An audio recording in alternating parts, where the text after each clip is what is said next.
would you describe yourself in 4 words?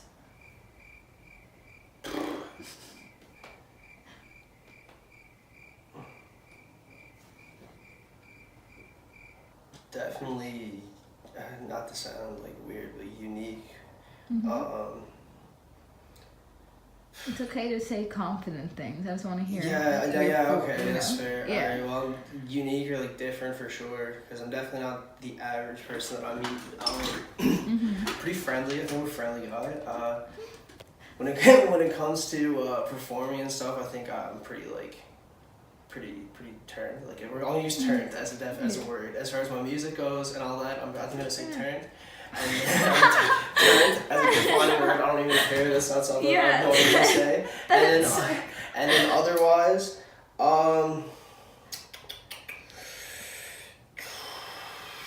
hate to say it, but stoned. Yeah, so I'll do unique and friendly, and then I'll do two more. Turn and stone. Let's go with those two. I think it's a little bit more fitting. Yeah, that's it. Okay. My next question: do you believe in God? By definition, no. There's something going on though. Like definitely. Like if this is it, like there's no way. Like I'd say there's something going on way bigger than us, way crazier than any God type situation that anybody can figure out. I'd say when we die, there's some kind of separation of like us and the soul or something that goes somewhere else. But outside of that, I don't know how much of that you can figure out until you get there. Well, space used to give me mad anxiety talking about it. Well, because, people talk about getting lost at sea freaking you out, right? Yeah. And then I was like, dude, that's not that bad. Like, you can get found if you're lost at sea. It's not 100% a guaranteed death sentence. You start drifting in space, it's a wrap. There's nothing, there's nobody coming to get you. You are completely and utterly screwed. There's a few of us together, so it's cool. So as long as you're with somebody, it's not so bad. But if you're just in the abyss for like however long of oxygen's in your little suit, no. I personally would not like to go to space. This is something I'm gonna put on paper.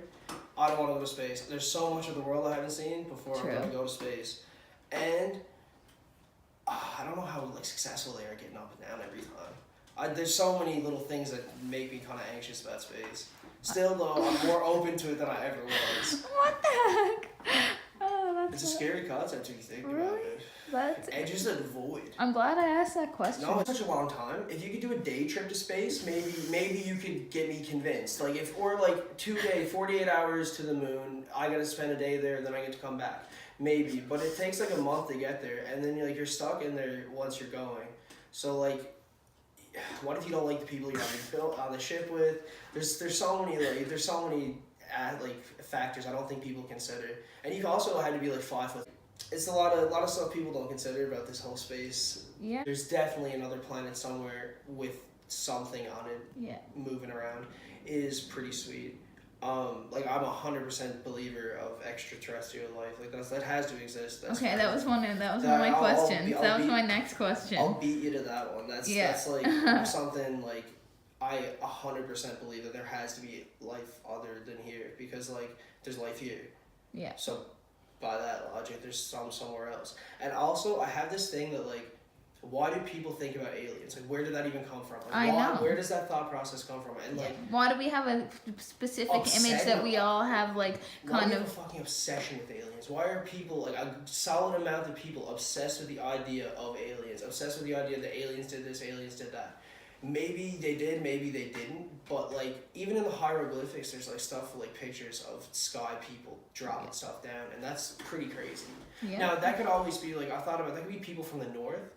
Coming down and like doing stuff like that could just be the way of like depicting it, but like that also seems like kind of like a way to not think about the alien possibility.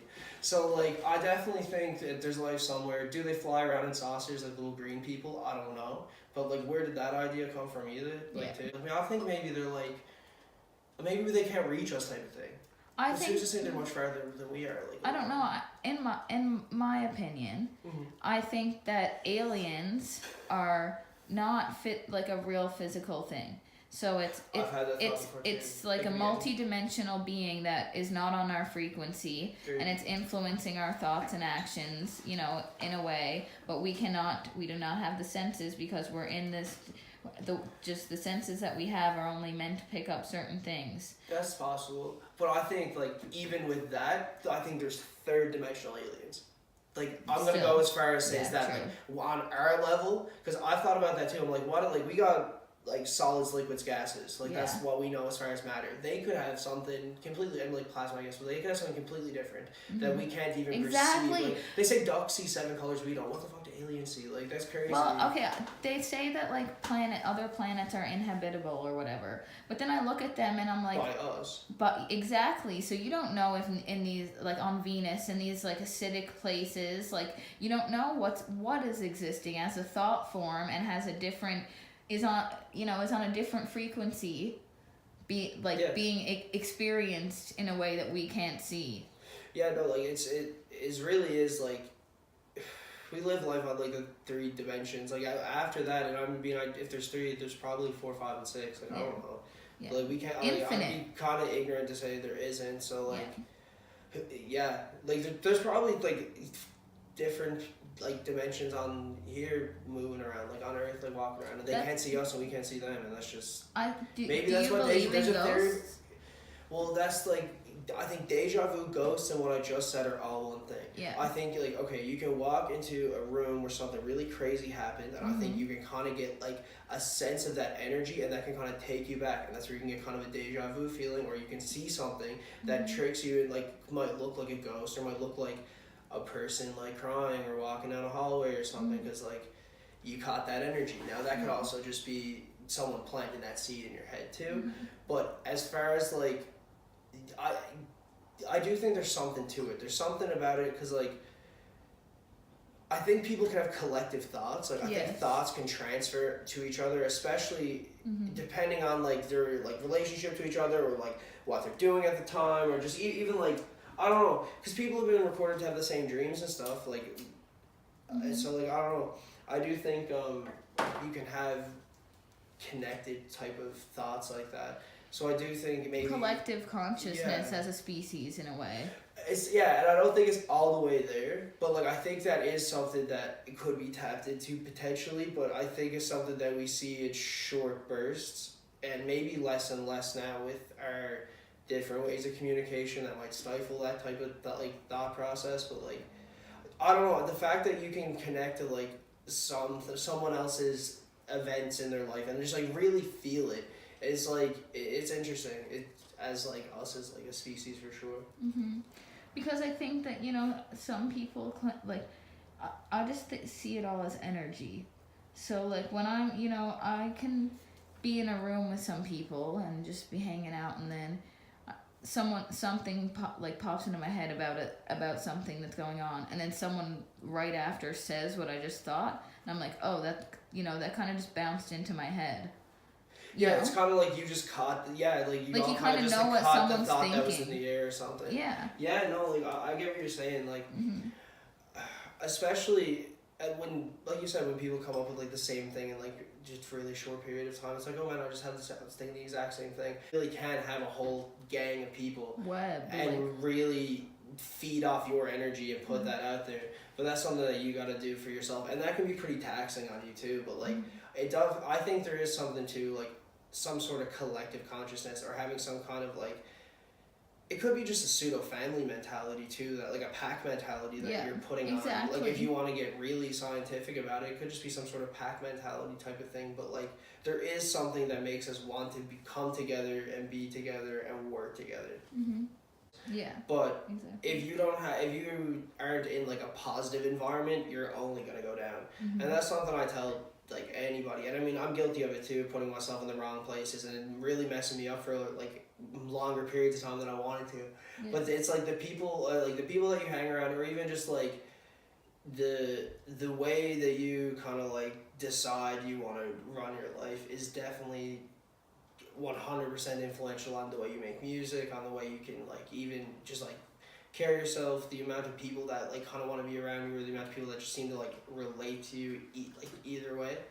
But definitely starting out, if you come from some kind of like a negative environment, it is kind of hard to switch to go from like the negative environment to a solo to a positive environment. It is kind of hard to accept a lot of the like some of the positivity just comes across as like disingenuous, even though it could be the most like honest comment in the world. You're like, I don't think so. It's like, I don't really think it's that good. Like, or even if it's not even that, it's like, oh, like, I don't know, like, you did a good job at a show or whatever. It's like, oh, like, I think so, but I can also think of 4 times, 5 times that I was like, I could have did messed up here. Like, should have did something better. Yeah. And that's just being critical. But, and I'm not even saying that, like, I came from a significantly negative environment, but that's me being just critical on myself.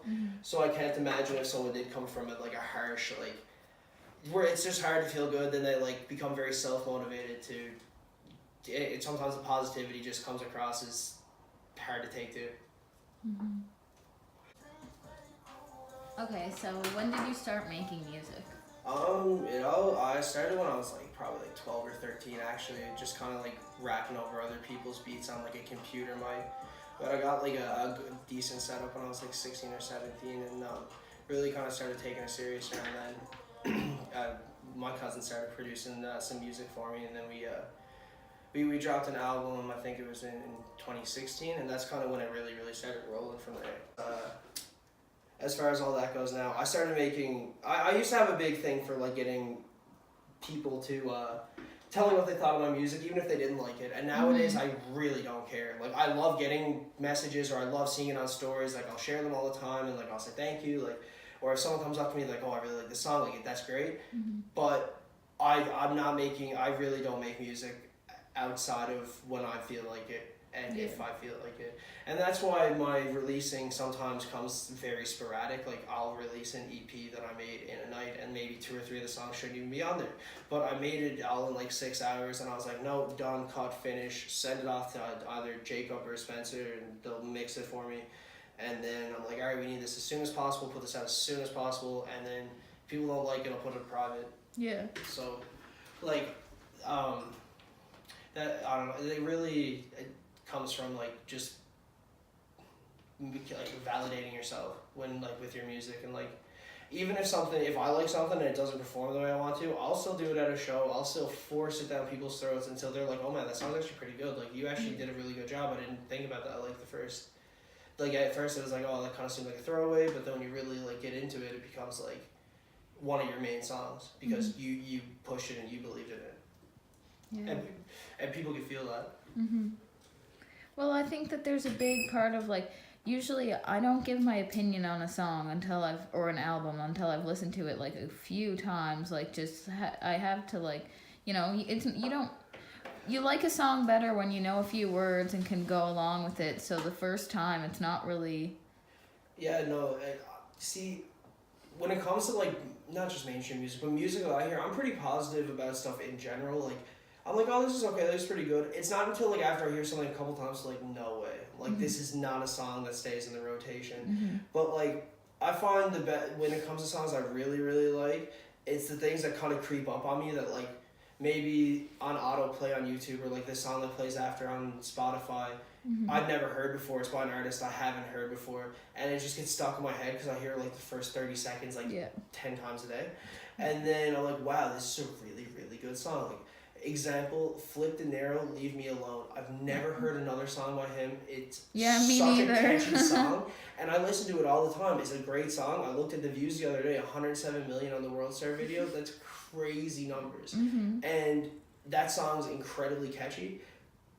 But like, and I don't know, it's something that I listen to really frequently, or like, and this is like a random one, I've been listening to Up Like an Insomniac Freestyle a lot by X, just out of nowhere, because the little quotes from it would pop into my head, maybe even just like, because I thought they were funny, but it just has forced me to listen to the song.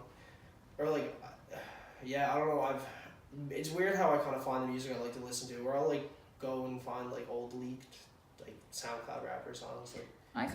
You're so right about what you just said, because I found all my music in my life by just, like clicking next, and then when it makes It's me so nice to be surprised. when it makes me feel something, or makes me, you know, remember the words or remember the beat or whatever, Oh, man. like I'll never forget it. I only have to hear that one time, and if I'll if I hear the song, I don't remember names and stuff like that. I just remember if someone turns it on, I can like know every word. I sing under my breath a lot too, like not my own music, but like okay, it's Sit Ups by Puya and Shakewell is like one of the songs I probably listened to the most since it came out, and I kind of treat it like a karaoke whenever it comes on, just because it's so fun to rap along to. Like it reminds me like of like an old like an earlier 2000s like rap song, like, kind of like an Eminem song or something almost, but like it just has like a newer like southern flair to it too, and a good bounce, and it's just a really really good song. But like if I feel the need to like sing along to a song, because like I really do like to sing along to music I enjoy, like there's so many Juice WRLD songs that I know all the words to, just because like I don't try, it's just I'm driving in the car and that's what I'm listening to, and I'm bobbing my head, and it's a lot more fun that way. So then the next thing you know, like even as far as like Blueface, because he's so offbeat and is so fun, like you're just having a good time listening to music. Like if I can have a good time like singing along to it or like moving around to it, it's definitely something that it's gonna stick with me for a long time too, because that's not just something like music used to be a big headphone thing for me. I really like just have my headphones on, sitting down in a corner, like just really taking in the music. Like I was a big lyrics guy when I still do like a good punchline, good bars, like, and a really good storytelling is important to me when it's good. But that's not where the focus is right now, and there's better music in other lanes, so that's just not where my like attention is right now. But back when it was, I was really into listening to music in headphones, but now I'd rather music just be around, like be in the air through speakers, just like, because you do get the full effect. Okay, what genres other than rap do you listen to?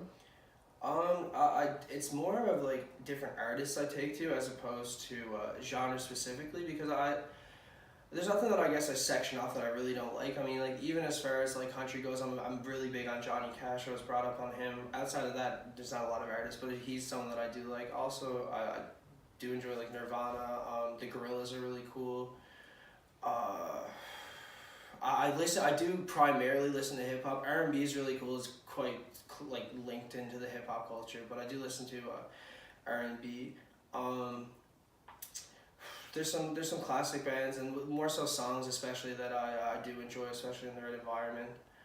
Let me think. But it's definitely, I definitely would say that Nirvana would be one of the bands I listen to the most, and Pink Floyd is a band that I like a lot, especially their song Comfortably Numb is a personal favorite. Crossed over indie / like emo rock with rap pretty much flawlessly with Peep and like Goth Wycliffe and that whole Smart Death. I mean, Tracy, but he also had his whole own sound too. And then I mean, Tracy can throw his hat in the ring on the country stuff with the Like a Farmer, because it's it's a good song. Yeah, and that was before that one with Billy Ray. Lil Nas X, but like the Lil Nas X one is really good. I think that is a catchy song, and the remix is also really really good. I think it was a good song overall. So like they're doing a really good job mixing stuff that I don't think, and even there's a decent mix of like screamo and rap now. Like as far, if you want to go as far and like with the X stuff, like X really did scream on a lot of songs to the point where it's like you could have been in like a hardcore band if you wanted to. Yeah. And there's a couple songs that were like that, like the one with Travis Barker on his album. So the crossovers and the ability to mix genres, I think, comes from a lot of like early influence in people's lives, as opposed to like trying to force it. Yeah. Like I think, or even Juice WRLD, for example. I thought about it the other day. Like if you played that on acoustic guitar, you'd never think that any of his music was like hip hop. Well, not any of it, but like okay, Maze was the one that was in my head at the time. And I was like, if this was played on an acoustic guitar by someone who like had an indie rock voice, you'd have no thought that it was a hip hop R&B type song. They really have like, they take I guess it's just early influence of what they heard on the radio and stuff when they were young, because that's what I heard a lot of. Like the pop punk sound still, and a lot of the melodic vocals kind of comes through. Yeah. Little Peep was a huge influence, so sometimes I kind of think they skip doing like their homework on the older stuff, where they weren't really influenced by that, influenced by him. But there's definitely a lot of people that were into that music and are really, really into a lot of different types of bands and alternative bands, indie bands, punk bands, and they get their influence from there. So that's one of the coolest things about hip hop now, I think, is that you can really put yourself into the music without having a fear of like not having an audience, because the internet broke it open for everybody, even though it is harder to get. Everyone has a chance to make music, so it's harder to get people to look, but when they look, it's like, oh, okay, like I get it, and eventually people will find it and appreciate it. I think for sure. I think that Lil Peep and X are like people who, if you went to see them live, it would be a very, very sincere show. Like, I think that like I don't know, personally, I don't like the like really theatrical, like hearing Lil Peep just saying stuff out. I'm so two-sided on the big, like, say go and see the Astro World Tour, where there's like a big fucking roller coaster, and like Travis Scott comes out on like birds, and there's like it's insane. It's just extra. Like that would be so. You had to wear earplugs because the bass is so crazy, and like it's like that would be so wild. But also like, okay, for example, there's a lot of trap artists that are huge. Like Young Thug does a lot of like club shows. Can you imagine seeing Young Thug in like essentially, like, I don't know, like Dusk, for example? That's I seen Post Malone in a club in Montreal, and we were like this far from Post Malone, and this was like, I mean, obviously after Rhode Iverson, but like it was during the August 26th mixtape at that when he performed at Oshiega that year. So yeah, no, it was an after party for that, and like it's crazy to see some of these rappers in these intimate environments, even though it may not be the most top quality performance as far as like getting to see the music in its form, but you get to experience the person for who they are. Yeah. And to just double back on what you said about the X and Peep situation, my good buddy, actually, like I'd say, like my best friend, well, not I'd say, my best friend for like most of my life, seeing X and Ski's last performance together at Rolling Loud, when they came together after they had like beef. And like they did a bunch of stuff, so that was the last time they ever actually performed together after he had passed away there. And he sent me a bunch of pictures of that, and he was like, man, like if only you were here, like this is like the moment, like the craziest moment ever, like seeing them like come together after not really like getting along, having beef on like social media and stuff, and doing all their hits, like X getting to do his stuff. He's like, it was so like, he's like, it was crazy turned up. And like he said, just the energy there was wild. He still has pictures and videos from it to this day. That was at Rolling Loud a couple of years back. But yeah, that X, like the intimacy that like those two artists had with their fans, like just the personal connection to their people was insane. It's kind of to a point now where it's like annoying. Like if you go on like Instagram and you see like, I don't know about you, but my recent suggesteds are like flooded with like the #LLJ, like Long Live Ja and Little Peep, like remembrance pages that are made by people. Like I'm sure that they love the music and all that stuff, but it's like you're just gaining attention on a social media platform by posting dead people. Yeah. And like I watched one person, they made a video, and it was just a little like a slideshow of Peep with like a weird like sad like Evanescence-esque song on the background. I'm like, man, like where, like wouldn't you put one of his songs? Like I commented, I'm like, this is kind of weird. Like, do you not know his like songs, like to put it in the video, like, cause like it's Little Peep, like it's a Little Peep. It was like a type of like a sad like rest in peace post. There's lots of songs that are super fitting. Like I don't know. Either way, almost any artist. Why would you put another artist's music over their thing? Like I don't know. It was just weird, and I think it's a lot of like, it's just a lot of people looking for attention when they don't have a reason to get it. Any, not to be kind of harsh, but like, if the best thing you can do is post pictures of dead people on Instagram, then they're kind of, you gotta try again.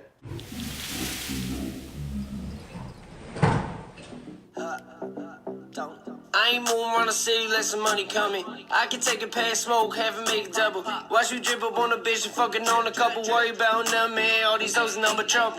Can't see you moving with me, I don't trust it clear.